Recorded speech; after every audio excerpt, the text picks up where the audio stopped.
नमस्कार मेरे प्यारे साथियों, आप लोग अपने YouTube चैनल यूवीआर कंप्यूटर इंस्टीट्यूट में आप लोग का स्वागत है। और आज की ट्रिपल सी क्लास की 8वीं क्लास है। और आज की क्लास जो ट्रिपल सी की है वो आपको जुलाई और अगस्त के एग्जाम के क्वेश्चन कराए जाएंगे, जो हमेशा इस तरह के क्वेश्चन पूछे जाते हैं पेपर में। एक एक क्वेश्चन आपको स्टेप बाय स्टेप समझाया जाएगा, एक एक पॉइंट बताया जाएगा कितने तरीके से क्वेश्चन पूछ सकता है, एक क्वेश्चन कितना तरीके से फॉर्मेट बदल के आ सकता है पेपर में, सब कुछ आप लोग को बताया जाएगा। इस क्लास में आपको जितना भी होमवर्क मिलता है सभी बच्चे आप लोग कमेंट बॉक्स में उसका आंसर जरूर बताइए। इससे आप लोगों का ये अच्छे से तैयारी होगी। जो अगर भूल गए होंगे तो अच्छे से आप लोग का रिवीजन हो जाएगा। तो अगर क्लास को आप लोग शेयर नहीं किए तो ज्यादा से ज्यादा इस क्लास को शेयर करिए और लाइक और सब्सक्राइब करना ना भूले, ठीक है। जितने भी आप लोग का दोस्त का जुलाई या अगस्त में पेपर है उनके उनके पास एक क्लास तो सेंड कर दीजिएगा, बिल्कुल फटाफट सेंड करिएगा कि उनका भी अच्छे से क्लास करके अच्छे ग्रेड से वही पास हो जाएंगे। तो हम लोग क्लास स्टार्ट करते हैं। आप लोग की स्क्रीन में पहला क्वेश्चन शो कर रहा है कि कौन सी केबल हाई स्पीड पर डाटा ट्रांसमिट करती है।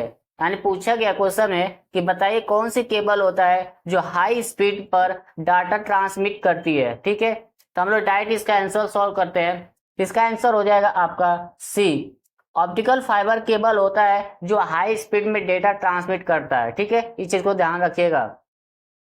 क्वेश्चन में ये पूछता है बताइए ऑप्टिकल फाइबर केबल का इस्तेमाल किस लिए किया जाता है। तो हाई स्पीड में डाटा ट्रांसमिट करने के लिए इस्तेमाल किया जाता है ऑप्टिकल फाइबर केबल का, ठीक है। अगला क्वेश्चन पे चलते हैं। दूसरा क्वेश्चन है इंटरनेट के लिए किस प्रकार के केबल का उपयोग किया जाता है। यानी इंटरनेट जो होता है उसके लिए किस टाइप का केबल का इस्तेमाल किया जाता है। जिसका आंसर हो जाएगा आपका ए, इथरनेट केबल जो होता है इंटरनेट के लिए इस्तेमाल किया जाता है। इस चीज को ध्यान रखिएगा आप लोग। तो अगला क्वेश्चन है तीसरा, 200 रुपये का नोट का रंग किस तरह का होता है। यानी 200 रुपये जो नोट होता है वो किस रंग का होता है, ठीक है। क्वेश्चन पूछा गया है। इसका आंसर हो जाएगा आपका बी, ब्राइट येलो कलर का होता है, ठीक है। आप लोग कमेंट बॉक्स ये बताना है कि 200 का नया नोट है वो कब रिलीज किया गया था, उसका डेट बताना है आपको, फिक्स डेट की रिलीज किया गया था, ठीक है।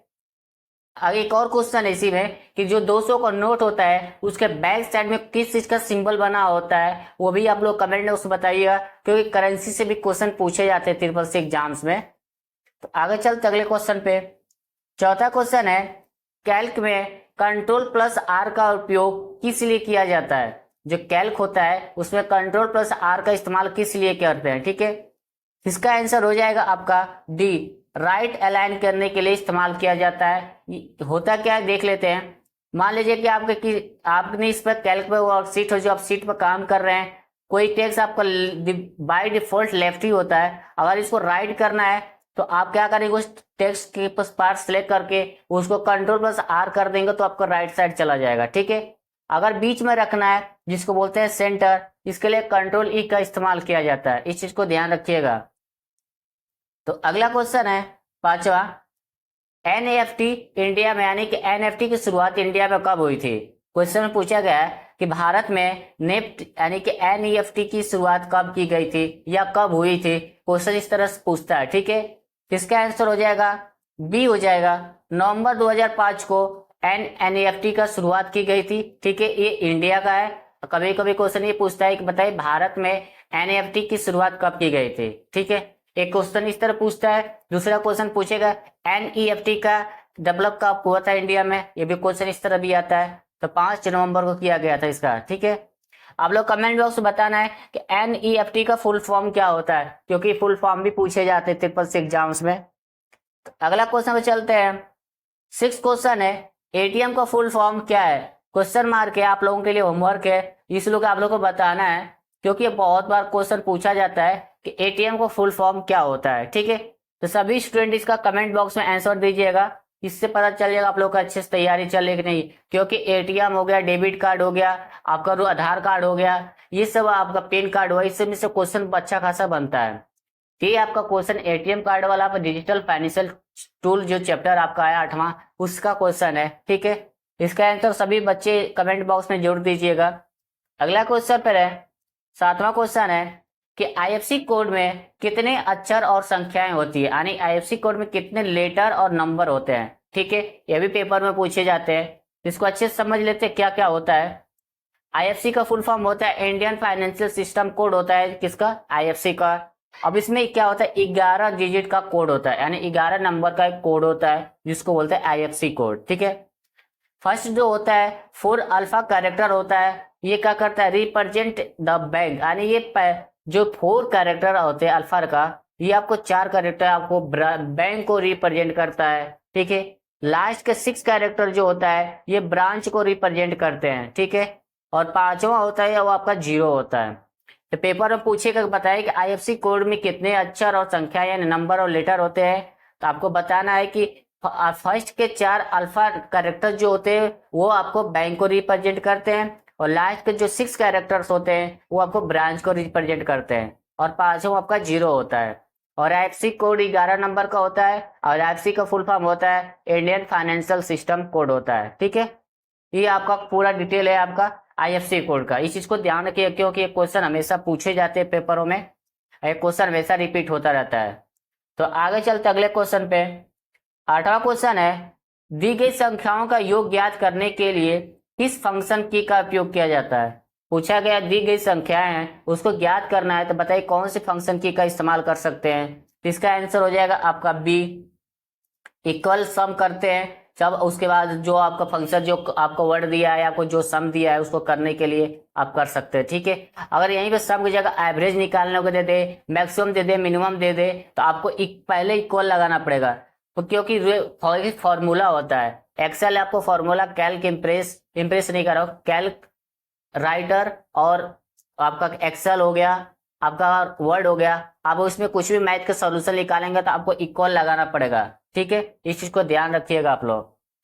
तो अगला क्वेश्चन है 9, ईमेल पढ़ने के लिए किस प्रोटोकॉल का उपयोग किया जाता है। पूछा गया, बताए जो ईमेल पढ़ा जाता है वो कौन सा प्रोटोकॉल का इस्तेमाल करते हैं। ये क्वेश्चन आप लोगों के लिए आंसर बताना है कमेंट बॉक्स में, क्योंकि ये क्वेश्चन हमेशा रिपीट होता रहता है। ये कई बार क्वेश्चन रिपीट हुआ है कि बताइए कि ईमेल को रिसीव करने के लिए कौन सा प्रोटोकॉल का इस्तेमाल करते हैं, ईमेल पढ़ने के लिए कौन सा प्रोटोकॉल का इस्तेमाल करते हैं। आप लोग इसका कमेंट बॉक्स में बताइएगा जरूर, क्योंकि पेपर में हमेशा पूछा गया क्वेश्चन है, इसलिए ये आप लोगों के लिए क्वेश्चन रखा गया स्पेशल।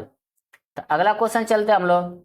10वां क्वेश्चन है, पहला गणना करने वाला उपकरण कौन सा है, यानी कि फर्स्ट गणना करने वाले कैलकुलेशन करने वाला कौन सा डिवाइस है या कौन सा उपकरण है। ठीक है, इसका आंसर हो जाएगा आपका बी, अबेकस, जो आपका फर्स्ट गणना करने वाला यंत्र है या आपका फर्स्ट गणना करने वाला उपकरण है। इस तरह क्वेश्चन पूछे जाते हैं। क्वेश्चन पूछा जाएगा, बताइए कि फर्स्ट गणना करने वाला कौन सा कंप्यूटर है या कौन सा यंत्र है, तो आपको बताना है अबेकस है, जो आपका फर्स्ट गणना करने वाला यंत्र है। पेपर में भी पूछा जाता है, बताइए कि फर्स्ट जो कंप्यूटर था गणना यंत्र करने वाला अबेकस, अबेकस किस चीज का बना था, तो लकड़ी का बनाया गया था 16वीं शताब्दी में। ठीक है, इस चीज को याद रखिएगा आप लोग।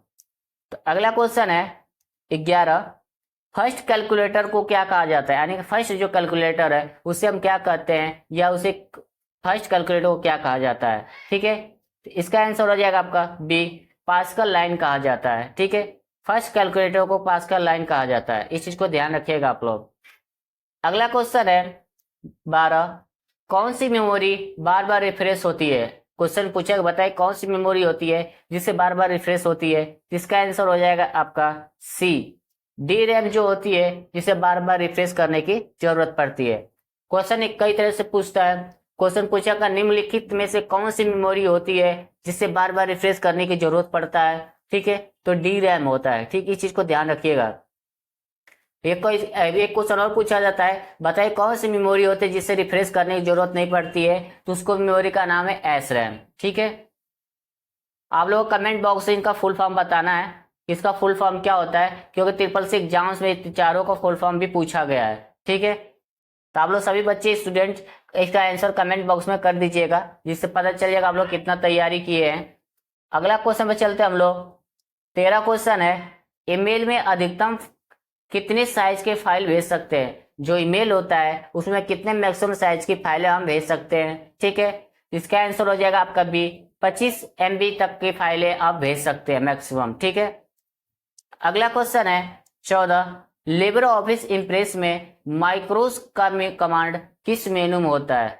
मोस्ट इंपोर्टेंट क्वेश्चन है क्योंकि कई बार रिपीट हुआ है।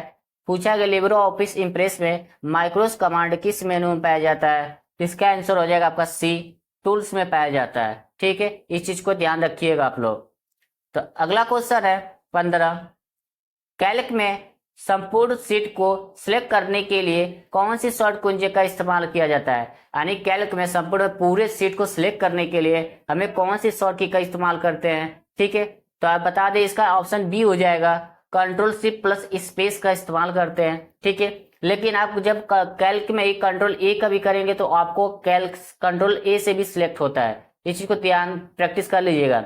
लेकिन आपको जो क्वेश्चन शॉर्ट की में पूछा जाता है वही आपको डालना पड़ेगा। आप एडिट मोड में जाइएगा, वहां पर आपको लिखा रहेगा कंट्रोल शिफ्ट प्लस स्पेस लिखा रहेगा। ठीक है, तो आपको अगर क्वेश्चन मिलता है ये वाला तो आपको वहां control plus shift plus space ही लगाना पड़ेगा। इस चीज को ध्यान रखिएगा आप लोग। अगला क्वेश्चन है 16, लिब्रे ऑफिस इम्प्रेस किस प्रकार का प्रोग्राम है। क्वेश्चन पूछा गया, बताइए जो लिब्रे ऑफिस इम्प्रेस है वो किस तरह का प्रोग्राम है। तो इसका आंसर हो जाएगा आपका सी, प्रेजेंटेशन है। ठीक है, एक प्रेजेंटेशन प्रोग्राम है। इस चीज को ध्यान रखिएगा आप लोग। अगला क्वेश्चन है 17, लिब्रे ऑफिस इम्प्रेस में एक्सपोर्ट डायरेक्ट एस पीडीएफ का ऑप्शन कहाँ मिलता है। ठीक है, इसका आंसर हो जाएगा आपका सी हो जाएगा, स्टैंडर्ड टूल बार में आपको मिलता है एक्सपोर्ट डायरेक्ट एस पीडीएफ का ऑप्शन। ठीक है, अगला क्वेश्चन है 18, इम्प्रेस में आप स्लाइड का लेआउट बदलने के लिए कौन से मेन्यू का इस्तेमाल करते हैं। यानी जो इम्प्रेस होता है उसमें स्लाइड का लेआउट बदलने के लिए हमें कौन सा ऑप्शन या कौन से मेन्यू का इस्तेमाल करते हैं। तो इसका आंसर हो जाएगा आपका डी, स्लाइड का इस्तेमाल किया जाता है। ठीक है, अगला क्वेश्चन है 19, ईमेल एड्रेस में @ का उपयोग किसको ऐड करने के लिए करते हैं। ठीक है, तो इसका आंसर हो जाएगा आपका सी हो जाएगा, यूजर नेम को ऐड करने के लिए इस्तेमाल किया जाता है। ठीक है, एक क्वेश्चन और पूछा जाता है कि बताइए कौन सा सिंबल का इस्तेमाल करके यूजर नेम और डोमेन नेम को अलग किया जाता है। तो उसका नाम होता है @। ठीक है, इस चीज को ध्यान रखिएगा आप लोग।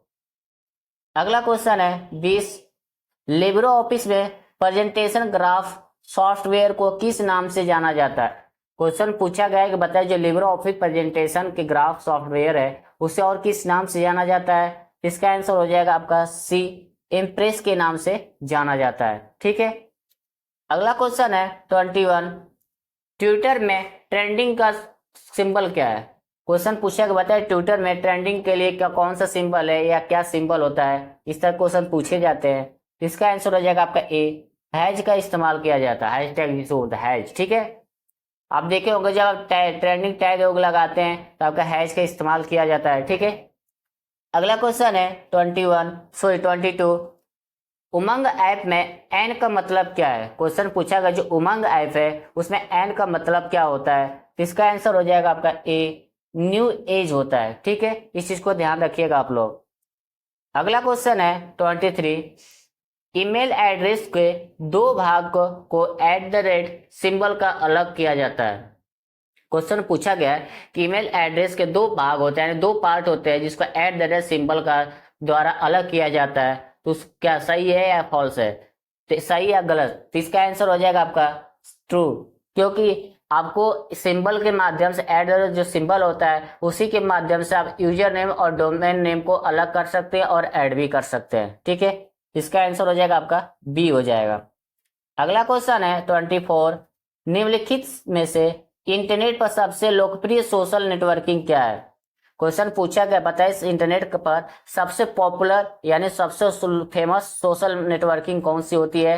ठीक है, इसका आंसर हो जाएगा आपका सी हो जाएगा, फेसबुक। फेसबुक आपका popular most popular social networking एक प्लेटफॉर्म है। ठीक है, अगला क्वेश्चन है 25, ईमेल में IMAP का अर्थ क्या है। ठीक है, इसका आंसर हो जाएगा आपका सी हो जाएगा, इंटरनेट मैसेज एक्सेस प्रोटोकॉल होता है। ठीक है, इस चीज को ध्यान रखिएगा आप लोग। अगला क्वेश्चन है 26, निम्नलिखित में से कौन सा माइक्रो ब्लॉगिंग का उदाहरण है। पूछा कि बताइए इसमें से कौन सा एक माइक्रो ब्लॉगिंग का उदाहरण है। ठीक है, ये भी क्वेश्चन रिपीट होता रहता है। इसका आंसर हो जाएगा आपका डी, ट्विटर एक माइक्रो ब्लॉगिंग का उदाहरण होता है। ठीक है, एक क्वेश्चन और पूछा जाता है, बताइए जो ट्विटर मैसेज करते हैं उसे क्या बोलते हैं। उसे ट्वीट बोला जाता है। ठीक है, इस चीज को ध्यान रखिएगा आप लोग। अगला क्वेश्चन है 27।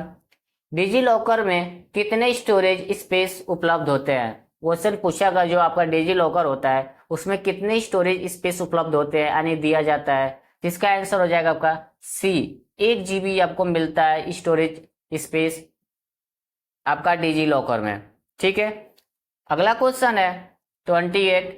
टेलीग्राम ग्रुप में कितने सदस्य जोड़ सकते हैं? जो टेलीग्राम है उसमें कितने सदस्यों को ऐड कर सकते हैं, ये आप लोग का होमवर्क है। मोस्ट इंपोर्टेंट क्वेश्चन है क्योंकि ये कई बार ट्रिपल सी एग्जाम से पूछा गया है। इसका आंसर आप लोग कमेंट बॉक्स में जरूर बताइएगा क्योंकि हमेशा पूछा जाता है कि बताए टेलीग्राम ग्रुप कितने सदस्य उसमें ऐड कर सकते हैं। ठीक है, सभी बच्चों को कमेंट बॉक्स में आंसर आ जाना चाहिए इसका, क्योंकि मोस्ट इंपोर्टेंट क्वेश्चन है, ट्रिपल सी एग्जाम में हमेशा पूछे जाने वाला क्वेश्चन है आप लोगों का। ठीक है, तो ये था आप लोगों का 28 क्वेश्चन जो आप लोगों का अच्छे से करा दिया गया है। एक एक पॉइंट एक स्टेप बाय स्टेप समझाया गया है। आप लोग इस क्लास में कोई प्रॉब्लम नहीं होगा। अगर कोई दिक्कत होता है वो कमेंट बॉक्स में या हमारे टेलीग्राम आईडी ज्वाइन करके वहां पर आप बात कर सकते हैं, कोई प्रॉब्लम होता है तो। ठीक है, आपको पूरा एक डिटेल टू डिटेल समझाया गया है क्लास में, एक एक पॉइंट बताया गया है। तो आप लोग अगर चैनल को सब्सक्राइब नहीं सब्सक्राइब जरूर करिए और लाइक जो इस क्लास को लाइक करते रहिए और इस क्लास को ज्यादा से ज्यादा आप लोग शेयर करिए अपने दोस्तों के पास जिनका भी ट्रिपल सी एग्जाम से जुलाई अगस्त में वो भी अच्छे से पढ़ लेंगे। तो अगर क्लास को आपको शेयर नहीं हो तो ज्यादा से ज्यादा इस क्लास को शेयर करिए, लाइक और सब्सक्राइब करना ना भूलें। ठीक है, अब मिलते हैं हम लोग नेक्स्ट क्लास में और भी अच्छे क्वेश्चन लेकर के जो आपको ट्रिपल सी एग्जाम से पूछे गए क्वेश्चन है। तो आप लोगों का 23 तारीख से एग्जाम भी स्टार्ट हो गया है, 23 से 27 तारीख के बीच में चलेगा आप लोगों का पेपर। तो और अच्छे से आप लोग पढ़ाई कीजिए। ठीक है, तो मिलते हैं हम लोग नेक्स्ट क्लास में।